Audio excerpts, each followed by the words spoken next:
10 साल पहले अकबर साहब ऐसा बोले, देखो बोल रहे हैं। हां, 10 साल पहले जो बोला वो जब सही था, अब जो कह रहा हूं आज के हिसाब से ये सही है।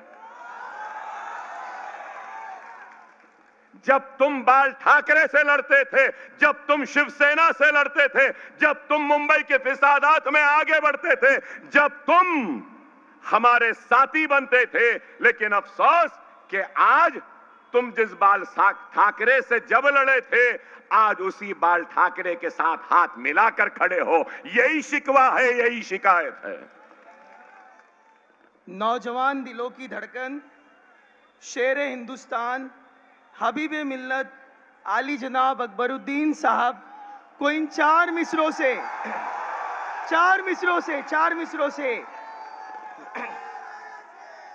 पहाड़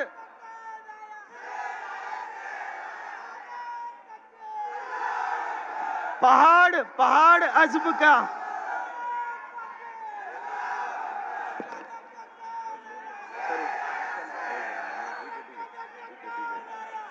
बहुत शुक्रिया।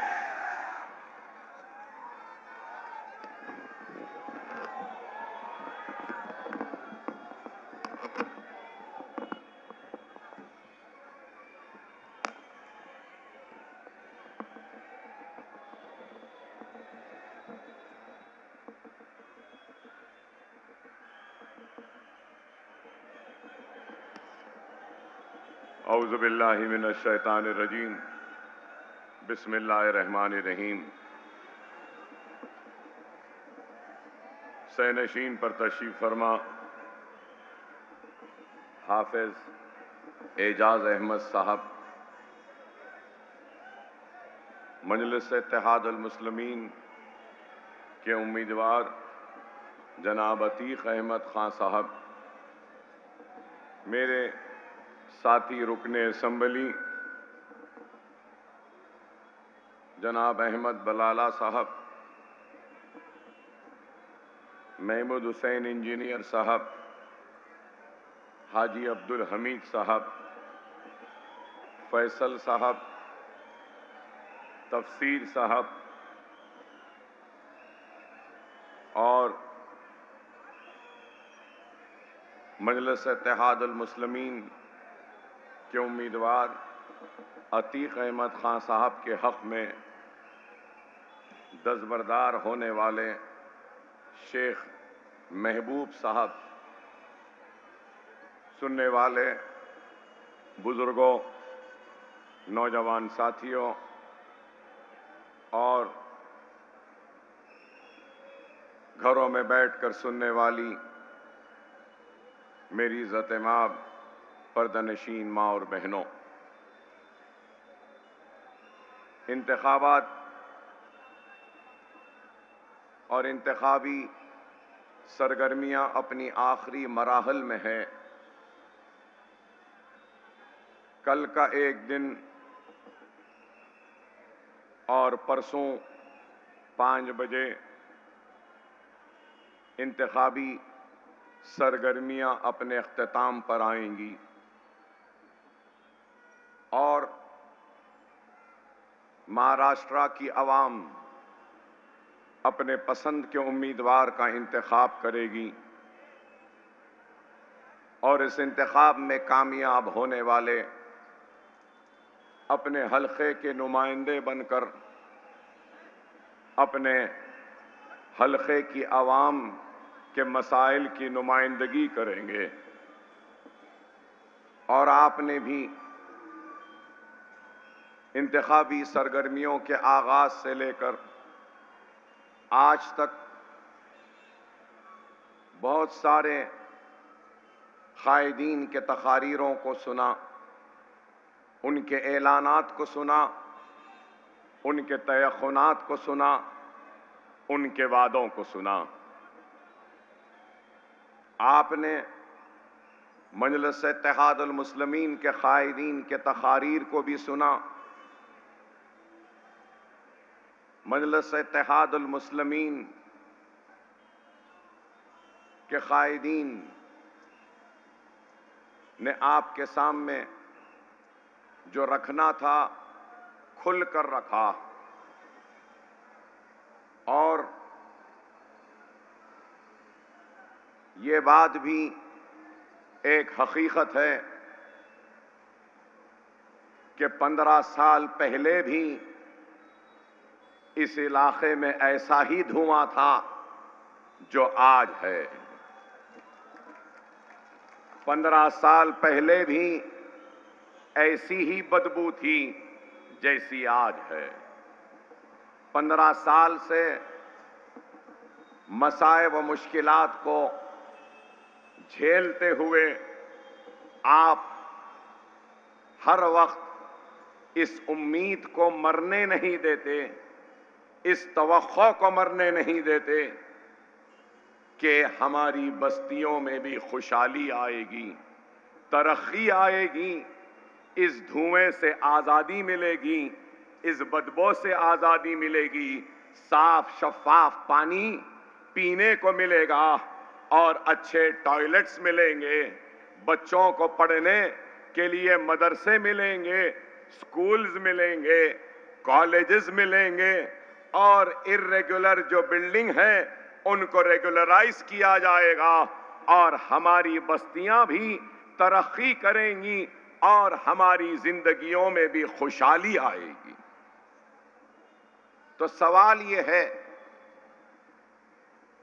कि क्या आपकी उम्मीद, आपकी तवक्को पर 15 साल से जो आपके दरमियान में है, क्या उन्होंने इन धुओं को कम करने की कोई कोशिश की? इस पोल्यूशन का खात्मा करने की कोई मंसूबाबंदी की? कचरा जो बरसा बरस से फेंका जा रहा है, इस कचरे के लिए कोई मंसूबा बनाया, कोई प्रोग्राम बनाया? इस कचरे को कम करने का कोई मंसूबा नहीं। इस कचरे के जरिए भी कुछ काम किया जा सकता था, क्या उसका काम के लिए कोई प्लानिंग की? क्या स्कूल और कॉलेजेस के लिए कुछ किया? तो सवाल यह है कि आज आपकी इतनी बड़ी तादाद में हमारे जलसों में शिरकत करना, हमारे सवालात का जवाब देना, इस बात की दलील है कि आप 15 साल की कारकर्दगी से, खिदमत से मुतमईन नहीं हैं और आप की शमूलियत चीख कर चिल्ला कर कह रही है कि इस मर्तबा आप तब्दीली चाहते हैं, आप बदलाव चाहते हैं, आप इस धुएं का खात्मा चाहते हैं, आप इस पोल्यूशन को खत्म करना चाहते हैं, आप अपने बस्तियों में खुशहाली लाना चाहते हैं, आप अपने नौजवानों को ड्रग्स की लानत से बचाना चाहते हैं, ड्रग्स को खत्म करना चाहते हैं, मदरसों और स्कूलों को अच्छा करना चाहते हैं, बीमारों के इलाज के लिए दवाखानों को बेहतर करना चाहते हैं, अपने चलने फिरने के लिए रोड्स को अच्छा करना चाहते हैं, अपनी इमारतें जो एक गरीब अपनी जिंदगी भर की मेहनत कमाई में से बचा बचा कर एक झोपड़ी, एक आशियाना जो बना लेता है, उस आशियाने को वो रेगुलराइज कराना चाहता है। आप क्या चाहते हैं? यही तो चाहते हैं। और हम अगर आए हैं तो किस लिए आए हैं? तब्दीली के जरिए एक काबिल, पढ़ा लिखा, आपका मुकामी शख्स को उम्मीदवार बनाया। और आपको यह भी बताऊं, 50% बच्चे गोवंडी में स्टंटेड हैं, माल न्यूट्रिशन का शिकार हैं, मतलब उनको ग़िज़ा तक नहीं मिल रही है। हद तो ये हो गई कि रहने को घर नहीं, सांस लेने के लिए ताजी हवा नहीं, खाने के लिए अनाज नहीं, और जब जरूरत के लिए जाना चाहता हूं तो जरूरत के लिए टॉयलेट्स भी दस्तयाब नहीं। इससे बदतर हालात क्या हो सकते हैं? इतने बदतरीन हालात में मैं एक नहीं, 1000 नहीं, 1 करोड़ नहीं, हजारों करोड़ों लाखों करोड़ों सलाम करता हूं आपके सब्र को, आपके जज्बे को, कि इतने मसाइल फिर भी आप हैं। यहां गोवंडी में रिसर्च करने वालों ने रिसर्च किया और कहा कि यहां पर एक इंसान 40 बरस भी जिंदा नहीं रह सकता। अब आपके उम्मीदवार, आपके एमएलए साहब 70 बरस के हैं। काश के 15 बरस मुसलसल आते तो रिसर्चर्स के सामने हम इनके लंग्स को भी रख देते और बताते कि जरा देखो इनके लंग्स का क्या हाल है। 70 बरस की उम्र तक पहुंचना, यहां रहने वाला 40 बरस भी जिंदा नहीं रह सकता। फेफड़े खराब हो जाते हैं पोल्यूशन से, धुएं से, यहां की गंदी फिजा से, बदबू से। लेकिन कोलाबा से आने वाला 70 बरस जीता है।